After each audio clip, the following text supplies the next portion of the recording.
Welcome to the Valmika Property Investing Podcast, where I, your host, share the key to success in the Australian property investing market. I'm the founder of Valmika Buyers Agency. You can find us at valmikaproperty.com. The contents of this podcast are the personal opinion of your host and are intended for entertainment purposes only. Any financial advice must be obtained from your trusted financial advisor or a qualified professional.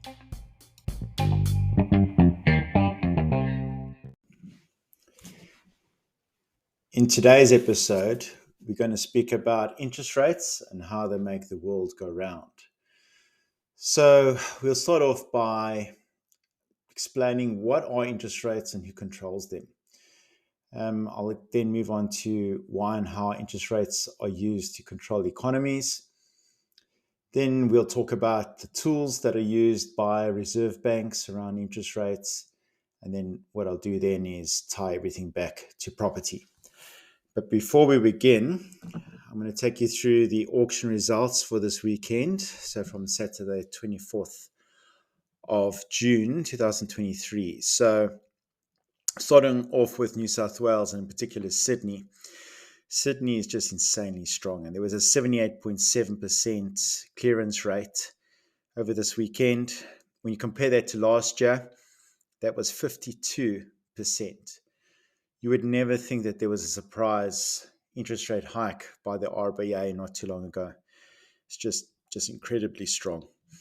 And if you look at the state average for New South Wales, that's 74.8% clearance. If we look at Victoria also very, very strong clearance rate and auctions. So Victoria State itself was 69.3% and Melbourne 70%. If you compare Melbourne to this time last year, you're looking at 55% clearance rate from this time last year. So way, way stronger this year. You look at the other major states, so Western Australia, that's suffering. So that is a clearance rate of 42.86%. And Perth is exactly that number. If we looked at the peak that we were at with Perth not too long ago, that was a clearance rate of just over 70%. So it's dropped off quite considerably since then.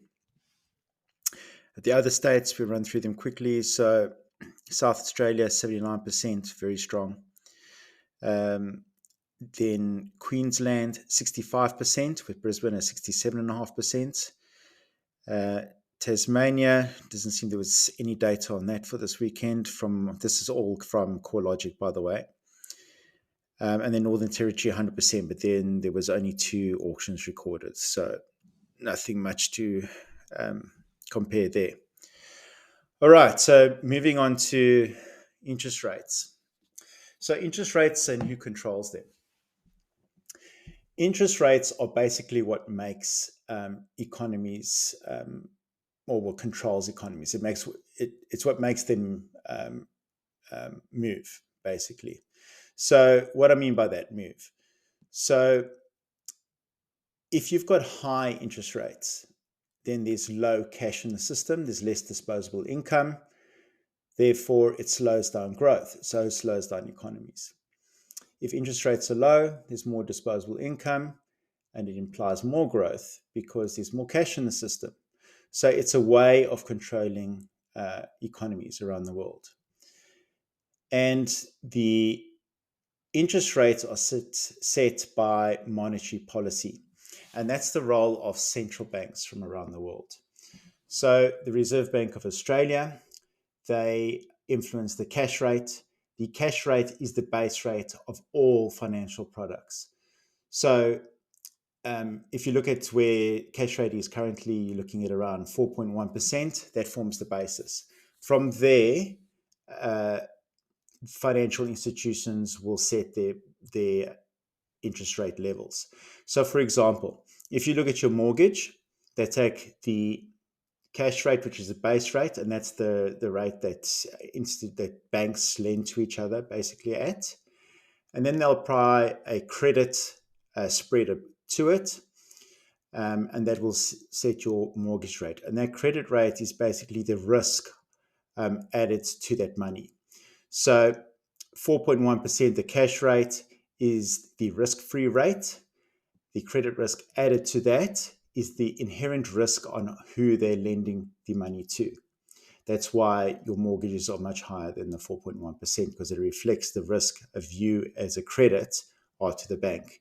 And financial institutions, etc. Obviously, they have they would have a lower credit spread than an individual, especially if it's an A-rated institution, for example. So the less risk that the money is being lent to, the lower the interest rate or the lower the spread above the base rate. So that's basically how it works. So why and how are interest rates used to control economies? So interest rates, the main purpose of interest rates is basically to control inflation. That's the main purpose of it. So why is inflation such a big focus when it comes to reserve banks? So inflation is important. It's important to have inflation because if you've got disinflation, it means that economies aren't growing, prices are decreasing, which is unhealthy for economy. But if you've got too much inflation, it means that prices are increasing too aggressively. And that would make the man in the street struggle because the cost of living goes up exponentially. Any money that the man in the street has in the bank will devalue rapidly because of inflation. So inflation can be a very bad thing if it gets out of control. And to control inflation, reserve banks use interest rates. So how do interest rates control inflation?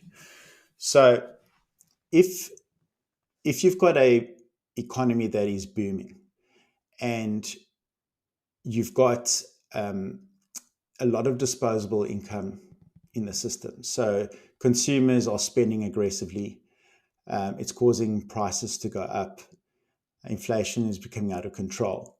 So what reserve banks do is they hike the base rate or the cash rate, and what that does is it basically takes cash away from the system. So if your mortgages interest rates go high on your mortgages, you've got less disposable income at the end of the month because you have to pay more into your mortgage. So you've got less money to go and spend. So increasing interest rates lowers the disposable income and therefore slows economies down. And on the back of that, inflation drops because less people are spending. Therefore, people can't apply, or the shop owners, for example, can't increase the cost of their products because there's less demand, and therefore their products decrease in price in theory, and then inflation comes down on the back of it. So that's the whole control mechanism of it. Now, how do interest rates affect economies around the world? Well, they basically affect all the markets in the financial system. So they affect equities, they affect commodities, currencies, and of course, property. So how do they affect equity markets? Well, it's all got to do with the cash in the system again. So if interest rates are high, less disposable income, people spend less on products, therefore companies selling those products don't make as much money. So when reserve banks hike interest rates, it automatically implies that companies around the world are going to be making less money because there's less disposable income. And as a result, you'll see the equity or the stock prices dropping in value on the back of it because they're predicting a drop in demand from people spending less or having less spending power. And that's priced into the equity markets. Commodities influence interest rates, and interest rates influence commodities. So let's take oil as a commodity. If the economy is booming, there's a strong demand for oil because people are moving around a lot more, using their cars a lot more, for example, they're using more energy, and the price of oil goes up.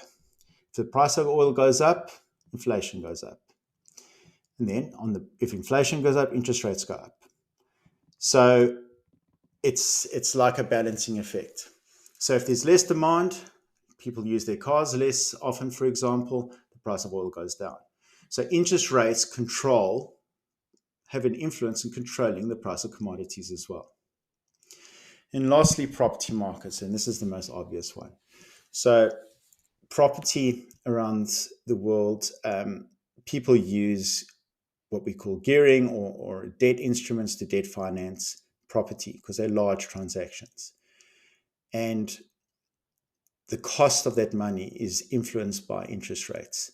So if attracting debt financing is very expensive on the back of high interest rates, then less people are going to be able to afford the mortgage on those properties, so they'd buy less, so they can't access their capital, so they can't buy property. So property prices will drop in times of high interest rates, and in times of low interest rates, they'll increase because the availability of that cash is cheaper and more available, and people can purchase properties.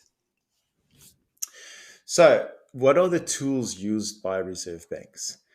So, reserve banks, and the most obvious one is obviously influencing the cash rate. They can either hike the cash rate or decrease the level of, or cut interest rates, decrease the level of the cash rate. But there's other tools that they use, and you would have heard it in the recent pandemic. So they use a tool called quantitative easing. And what quantitative easing is, it's another way of using interest rates to influence the economy. So quantitative easing means that the Reserve Bank indirectly, or directly rather, injects cash into the system by purchasing government bonds or purchasing corporate bonds. So what that means is, let's take the corporate bond as an example. If a company issues debt paper, so it's basically like it's issuing a piece of paper that promises to pay back an investor, a debt investor, for giving it some money, basically. So the reserve banks will purchase that paper, giving the corporates capital for that paper, and then the corporates will pay them back in terms of the interest rate against that paper. So it's like injecting capital into the system. Buying government bonds, it's the same thing. It's purchasing bond instruments and injecting cash into the system. So there's more cash available in the economy, and with extra cash, it improves the buying power in that economy and gets it going again. Then the other tool is called quantitative tightening, which is the opposite. So they sell those bonds back into the market, extracting money from the market, so allowing there to be less capital in the system. So it's another way that they control economies through those two means. So what does all this mean for property? So in times of weak economy like we had in the beginning of the pandemic, the economy slowed down quite significantly. The economy was shut down because we couldn't go to work. Everyone was staying at home. And basically all economic activity came to a standstill. So on the back of this, the reserve banks all around the world cut interest rates, and they cut them to zero. So what they did was inject a huge amount of cash into the system. So people's disposable incomes increased significantly overnight, and their buying power increased significantly overnight. And that basically fueled the large growth that we had from the middle of the pandemic. So you saw a huge growth in the property market. People were able to access loans because they had a lot of buying power. They were able to purchase property on the back of it, and the property market had a huge boom. as a result. Then in the aftermath of the pandemic, when the economy started to do better, you saw unemployment dropping significantly. You saw wage growth increase significantly in the Australian economy. And this caused inflation, and inflation to the highest it's been in like 20 years. So this puts the sentiment in the market that the reserve banks around the world were going to start hiking interest rates aggressively, which is what happened. So you saw last year in 2022, when the interest rate hiking cycle started, property markets came to a standstill, basically. So you saw the auction clearance levels were in the 40s to 30% clearance levels. People weren't buying property because everyone knew that interest rates were going up, and they're going up aggressively, and they started going up aggressively. So this put a halt to the property market. And this was all done to control inflation at the end of the day. So if interest rates are at the high seen last since 2012, why are we seeing such strong clearance rates at the moment? And that's all got to do with the large growth that we had in the property market up to now. There's a lot of equity in the properties that people purchase as a result of the growth. There's a lot of savings that they were able to get on the back of low interest rates. So there's a lot of pent-up demand on the back of it.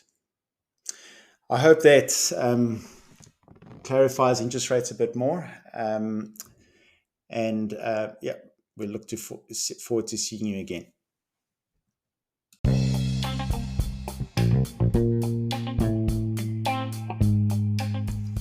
Thank you for joining me on this episode of the Valmika Property Investing Podcast.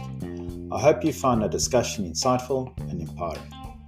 If you are interested in finding out more about our services at Valmika Buyers Agency, visit our website at valmikaproperty.com. There you'll discover how we can assist you in making informed decisions and achieving your property goals.